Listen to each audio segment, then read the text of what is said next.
Bismillahirrahmanirrahim. Assalamualaikum warahmatullahi wabarakatuh. Waalaikumsalam warahmatullahi wabarakatuh. Alhamdulillah, alhamdulillah, wassalatu wassalamu ala rasulillah wa ala alihi.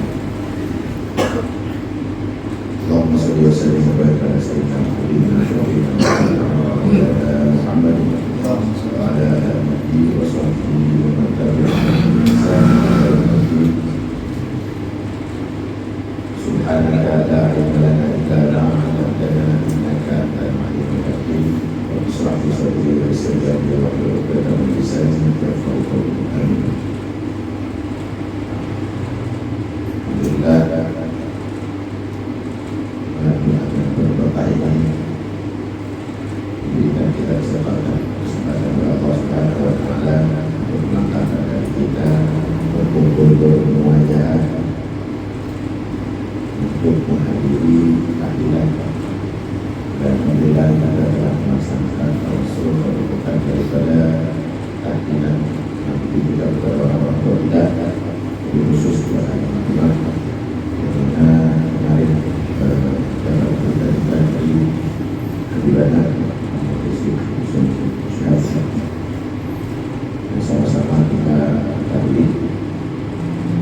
Mudah-mudahan wasilah dari anak kita diterima oleh Allah Subhanahu wa Ta'ala dan selalu kita diberikan keikhlasan istiqomah yang dapat membawa dan mengantarkan kita kepada keberkahan hidup, kejelasan dari keimanan yang betul-betul setia, yakin, percaya iman yang betul-betul dapat mendoakan dunia dan akhirat. Amin ya rabbal alamin. Alhamdulillah telah hadir beberapa yang baru ya. Kita sama-sama senang, mudah-mudahan dari langkah-langkah beliau-beliau yang berhadir diberikan keberkahan Allah, manfaat ilmu, diberikan kemuliaan ilmu dan pemanfaatan dari apa yang kita sampai pasal 13 ini.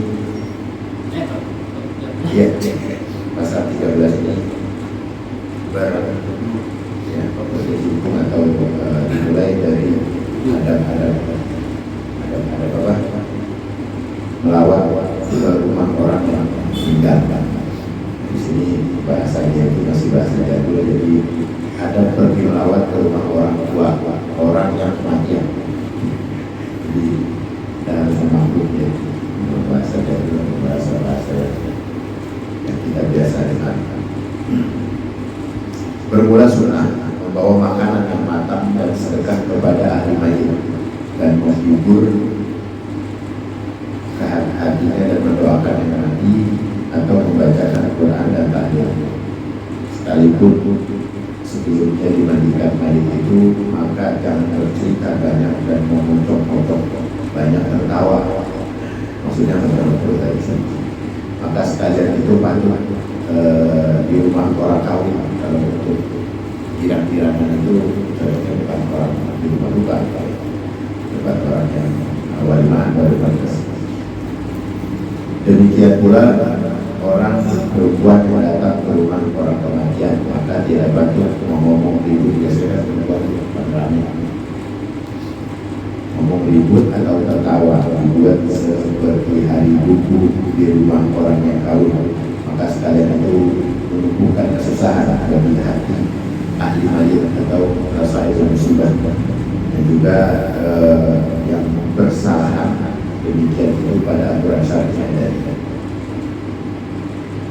Ya, nanti kita lanjut kepada hikmah-hikmahnya, kita ringkas dari adab yang jauh usahakan. Yang pasal ke-14 adab mengantar jenazah, yaitu berupa orang mati. Bermula sunnah berjalan di hadapan jenazah dan di sampingnya dengan diam, jangan bercerita satu sama lain, melainkan masing-masing dengan kelakuan orang yang dapat kesusahan pada masing-masing, beringat bahwa dia juga akan nanti dapat kematian, supaya dia boleh bertobat dari segala dosa dan tiada ada lagi yang tidak berbuat kejahatan. Seperti lagi ditiadakan sunnah membaca tahlil dengan suara keras-keras di jalanan, malahan itu menjadi satu pertontonan atau tontonan pada lain bangsa, melainkan jikalau ia tidak tahlil atau mendoakan mayit maka dengan adab dan berlangganan. Jadi di sini beliau ingin memberikan peringatan kepada kita bahwa fadilahnya adab ya secara langsung, secara tidak langsung ada keutamaannya. Ya, ini yang kita kupas dalam kajian kali ini. Jadi pengertian takziah yang tadi kita adabnya itu kan kita udah paham tadi, jangan sedang surau, jangan tertawa atau apa sampai kedengeran tawa itu di rumah atau di keluarga orang yang berhutang. Kita tahu gimana perasaannya orang sedih, orang lagi tertimpa.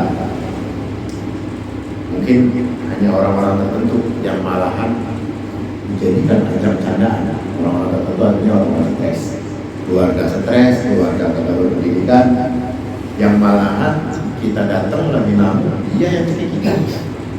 Kita heran, dan ini kita datang takziah menghormati tetangga kita, dia pada kita. Musibah. Iya, malah sahibul musibahnya. Pernah kejadian kayak begitu. Ini namanya qillatul adab, nggak adanya akhlak.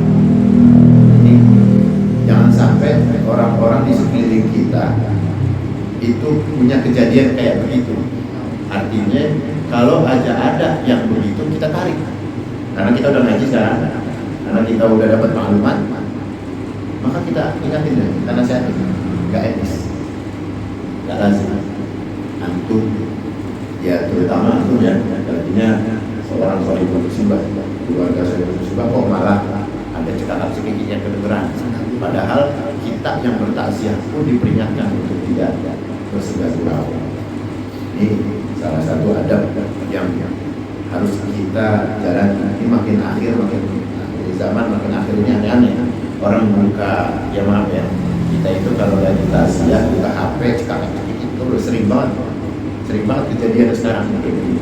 Banyak kan? Iya, duduk takziah, dia buka HP, ya namanya HP kan banyak tuh seliweran konten-konten yang singkat yang bikin gelak tawa. Tapi bukan tempatnya. Ini harus diperingatkan. Istighfar lah kalau emang kita udah pernah kayak gitu. Jaga. Sekarang kita udah tahu ilmunya. Kita sekarang udah tahu amaran-amaran atau peringatan-peringatannya. Jangan sampai kita tidak ada, ya, hilangnya adab. Akhlak kita hilang. Padahal kita tahu turunnya Islam, turunnya diutusnya Rasulullah SAW. Maka kita akhlak. Itu salah satu qillatul adab, sedikitnya atau hilangnya. Jangan sampai ya. Kalau terjadi seperti itu, tugas kita selaku jamaah majlis, ya kan, selaku orang yang ingin belajar terus, itu ingetin, nasihatin. Maaf, aneh bukan orang baik, aneh orang yang masih berusaha baik. Jadi kita ingetin gitu, jangan sok-sok ngajarin. Kita ada cara, ada gimana ngingetin orang, gimana ngingetin teman. Ini baru aja kemarin. Kalau nggak percaya, lihat ya, lihat linknya gitu misalnya. Ini salah satu ancaman dari kesialan. Artinya kalau aja kita bergembira di atas penderitaan orang, itu ada ancamannya. Dapat kesialan yang ya alhamdulillah, yang mungkin di satu hari dia baru sadar. Ini jangan sampai hilang adab. Nah, takziah sendiri itu udah kita pahami bahwa takziah itu terjadi udah ratusan tahun atau ribuan tahun yang lalu. Sebab takziah ini mengurangi, arti kata mengurangi kesedihan dari orang yang sedang berduka. Ini sebutan juga, kita bukan cuma mengurangi tapi menghibur orang yang lagi terkena musibah. Takziah atau melayani itu merupakan kunjungan kita kepada keluarga musibah dengan tujuan untuk mendoakan, ya, mentadaburi apa sih kematian itu seperti apa. Jadi kita juga mentadaburi, kita juga berintrospeksi bahwa kita akan menjadi seperti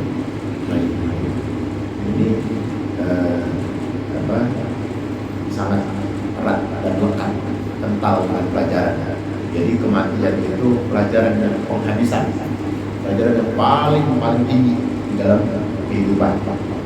Ya kematian, apalagi setelah kematian. Paling akhir dari keilmuan orang, dari ilmu dunia, dari ilmu akhirat adanya di kematian. Makanya sabda Rasulullah SAW mengatakan bagi siapa yang cerdas untuk meneliti kehidupan, sesungguhnya mereka adalah orang yang selalu mengingat akhirat.